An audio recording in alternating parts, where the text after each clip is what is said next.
दोस्तों, जैसा कि आप जानते हैं कि हालिया सैलाबी सरगर्मियों की वजह से बहुत सारे मामलात अजीबोगरीब पेश आ रहे हैं और पूरे पाकिस्तान के अंदर लोगों का दिल धड़क रहा है अपने उन तमाम बहन भाइयों के साथ जो कि इस सैलाब से मुतासिर हुए हैं। वहीं पर इस इलाके के अंदर कुछ ऐसे मौजज़ात भी रुनमा हुए हैं जिन्हें देखकर इंसानी अक्ल कुछ देर के लिए तो तस्लीम ही नहीं करती कि क्या वाक़तन ऐसा हो भी सकता है या नहीं। लेकिन दोस्तों, फिर जहन में यही बात आती है कि अल्लाह की ज़ात के काम हैं, जो वो चाहे वो कर सकता है। प्यारे दोस्तों, आज की इस वीडियो में मैं आपको एक ऐसी ही चीज़ दिखाने वाला हूँ। किला सैफुल्ला, जो कि यहाँ पर एक इलाका है जहाँ पर इस वक्त सैलाब आ चुका है, वहाँ से एक व्यूअर ने, एक यूज़र ने एक वीडियो क्लिप बनाकर इंटरनेट पर डाला जो कि कुछ ही मिनट्स के अंदर वायरल हो गया।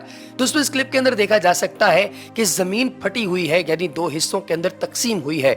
उस बंदे ने यह बताया कि यहाँ पर ज़मीन इसलिए फटी है और इसलिए दो हिस्सों में तकसीम हुई है क्योंकि पहाड़ी सिलसिले की तरफ से पानी बड़े जोरों शोर के साथ इस इलाके की जानिब आ रहा था कि अचानक यहाँ पर मौजूद लोगों ने कुरान पाक को इस पानी के सामने जमीन पर रख दिया, थोड़ा ऊंचाई के ऊपर, यानी एक टेबल रख के उस पर कुरान पाक रख दिया कि ये पानी इस बस्ती के अंदर दाखिल ना हो और इनके घरों को तबाह ना करे। और फिर चंद ही लम्हात के अंदर लोगों ने देखा कि अल्लाह तबारक व तआला की जात का ऐसा करम हुआ, ऐसा मामला हुआ दोस्तों कि यहाँ पर मौजूद जितने भी लोग थे उनको अपनी आंखों पर यकीन ही नहीं आ रहा था। जी हाँ दोस्तों, जमीन दो हिस्सों के अंदर तकसीम हुई और सारे का सारा पानी इस घड़े के अंदर, इस खाई के अंदर जाना शुरू हो गया और यहाँ पर किसी किस्म का कोई तूफान, कोई सैलाबी रेला या फिर कोई ऐसी चीज नहीं आई जिसकी वजह से तबाही और बर्बादी इस इलाके का मुकद्दर बन सके।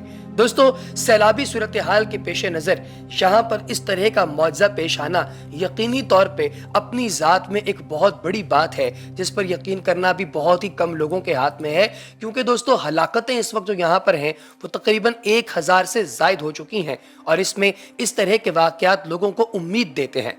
प्यारे अहबाब, आज की इस वीडियो में हम आपको बताएंगे कि इस वक्त सैलाब की क्या सूरत हाल है और सूरत हाल जो है कि बुनियादी तौर पे यहाँ पर सैलाब की होती क्यों है, यहाँ पर आखिर ये सैलाब आया क्यों, इस बारे में भी आपको तफसील से आगाह करेंगे। लेकिन इससे पहले कि वीडियो में आगे बढ़ा जाए, अगर आपने अभी तक हमारे चैनल को सब्सक्राइब नहीं किया तो चैनल को सब्सक्राइब कीजिए, बेल आइकन पर क्लिक कीजिए और कमेंट सेक्शन में अपनी कीमती राय का इजहार जरूर कीजिएगा। दोस्तों, पंजाब के जिला राजनपुर में जब सैलाबी रेले ने इनकी बस्ती का रुख किया तो पानी की सतह इमाम बख्श के कद से भी ऊंची थी। जिस जगह कुछ अरसा पहले तक इमाम बख्श का घर था, अब इस मकाम तक वो कश्ती के बगैर नहीं जा सकते। दोस्तों, कई मकान पानी की पहली लहर से ही जमीन बोस हो गए। जो घर इस पहली लहर में बच गए वो अगले चंद दिनों में आहिस्ता आहिस्ता पानी में गुम होते गए। बस्ती से खातीन और बच्चों को रेस्क्यू टीम्स ने निकाल लिया, लेकिन इमाम बख्श और चंद दूसरे मर्दों को कुछ इंतजार करना पड़ा। गांव के कुछ नौजवानों ने ड्रम्स की मदद से इन्हीं जेरे आब बस्ती से निकाला और इस बात को लगभग 1 महीना गुजर चुका, मगर राजनपुर शहर के मज़ाफात में वाक़े मरगाई टावर के इस इलाके में सैलाब का पानी आज भी खड़ा है। कई एकड़ जमीन जेरे आब है और इमाम बख्श के अंदाजे के मुताबिक यहाँ पर पानी की गहराई अब भी 6 फीट से ज्यादा है। इस सैलाब में कपास और चावल की फसलें गर्क हो चुकी हैं। चंद दीगर लोगों के साथ इमाम बख्श का खानदान करीब से गुजरने वाली नहर के बुनियाद पर इमदाद में मिलने वाले खेमे लगाकर रह रहा है। यहीं उनके बच जाने वाले मवेशी भी बंधे हुए हैं। इस छोटी सी खैमा बस्ती के पास जब भी कोई गाड़ी आकर रुकती है तो यहाँ के बासी उसकी तरफ लपकते हैं, इस उम्मीद के साथ कि शायद ये लोग इमदाद करेंगे, मगर हर बार ऐसा नहीं होता। इमाम बख्श कहते हैं कि यहाँ आने वाले इस तासुर के साथ आते हैं कि शायद हमें पहले ही बहुत इमदाद मिल चुकी है जो हमने छुपाई हुई है और मजीद मांग रहे हैं। ये खेमे हैं, खुले पड़े हैं, आप आकर देख लो कहाँ छुपाई हुई है। लेकिन यहाँ एक खेमा ऐसा है जिसके बासी को वक्ती इमदाद से ज्यादा आने वाले दिनों की फिक्र है। अब वो घर दोबारा कैसे बनाएंगे? घर नहीं होगा तो उनके खानदान के 15 अफराद कहाँ सर छुपाएंगे, जिनमें उनकी बेवा बेटी और उनके 6 बच्चे शामिल हैं।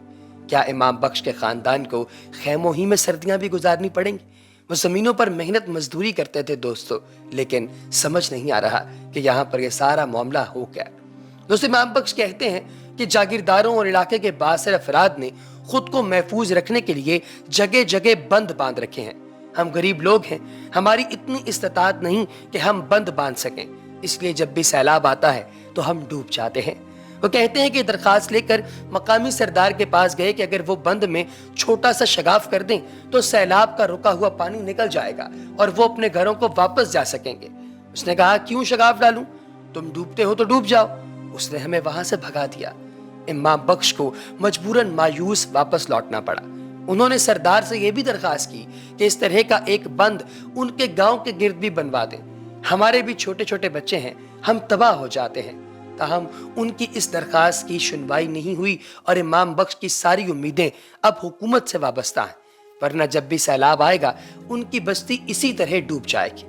امام بخش اکیلے نہیں ہیں، جنوبی پنجاب کے کئی اضلاع میں گاؤں اور بستیاں ایسے ہی مٹی کے حفاظتی بندوں کی وجہ سے ڈوب جاتی ہیں اور پانی کی نکاسی نہ ہونے کی وجہ سے طویل عرصے تک زیر آب رہتی ہیں۔ اب سوال یہ ہے کہ اتنا زیادہ پانی آخر آتا کہاں سے ہے؟ دوستو، کلیم اللہ کا گاؤں لنڈی سیدان کا ایک بہت بڑا برساتی نالا اس کے کنارے پر واقع ہے۔ یہ نالا چند کلومیٹر دور کوہ سلیمان کے پہاڑی سلسلے میں واقع درہ کوہ سلطان سے ضلع راجن پور میں داخل ہوتا ہے۔ کوہ سلیمان پر اس طرح کے کئی درے ہیں۔ حالیہ سیلاب میں راجن پور میں زیادہ نقصان کوہ سلطان اور چھاچھڑ جیسے نالوں سے آنے والے پانی نے کیا۔ کلیم اللہ بتاتے ہیں کہ صرف کوہ سلطان میں 40,000 کیوسک سے زیادہ پانی گزرا ہے۔ وہ خود گزشتہ کئی سالوں سے اس نالے میں گیج ریڈر کا کام کر رہے ہیں، یعنی پانی کی سطح کو ناپتے ہیں۔ کلیم اللہ نے بتایا کہ جب کوہ سلیمان پر زیادہ بارشیں ہوئیں تو سارا پانی ان نالوں میں شامل ہو جاتا ہے۔ یہ نالے پہلے ہی کافی پانی صوبہ بلوچستان سے لے کر آتے ہیں، اس طرح سیلاب کی شکل بن جاتی ہے۔ میدانی علاقے میں داخل ہو کر یہ نالا پھیلتا جاتا ہے اور جنوب کی طرف کئی کلومیٹرز کا سفر طے کرتے ہوئے دریائے سندھ میں جا گرتا ہے۔ لیکن دریا میں گرنے سے پہلے وہ راستے میں آنے والی آبادیوں میں تباہی مچاتا ہوا گزرتا ہے۔ کلیم اللہ کے مطابق اس کی کئی وجوہات ہو سکتی ہیں۔ ایک وجہ تو یہ ہے کہ پانی اس کی گنجائش سے زیادہ ہوتا ہے۔ سن 2013 میں اسی نالے کے سیلاب میں کلیم اللہ کا گھر بھی بہہ گیا تھا۔ میرے گھر کے 11 کمرے تھے، ایک بھی نہیں بچا۔ ڈبل سٹوری گھر تھا اور میرے باپ دادا نے سن 1978 میں تعمیر کیا تھا۔ اس کے بعد دوبارہ ایک چھوٹا سا گھر بنانے کے لیے کلیم اللہ کو کراچی جا کر کئی سال تک محنت مزدوری کرنا پڑی۔ بتاتے ہیں کہ تقریباً ہر سال نالے میں طغیانی کی وجہ سے ان کے قصبے میں پانی تباہی مچاتا تھا، لیکن گزشتہ چند سالوں سے ان کا علاقہ محفوظ ہو گیا تھا۔ ان کے مقامی سردار نے قصبے کو سیلاب سے بچانے کے لیے 7 کلومیٹر طویل مٹی کا حفاظتی بند باندھ رکھا تھا۔ لیکن دوستو، اب کی بار اس بند نے ان لوگوں کو بہت زیادہ تباہ کیا۔ یہ بند وہاں پر ٹک نہیں سکا اور پانی آبادیوں کے اندر داخل ہونا شروع ہو گیا اور سب لوگ اپنے اپنے گھروں سے یقین جانیے ایسے محروم ہوئے جیسے کوئی انسان صرف خواب میں سوچ سکتا ہے۔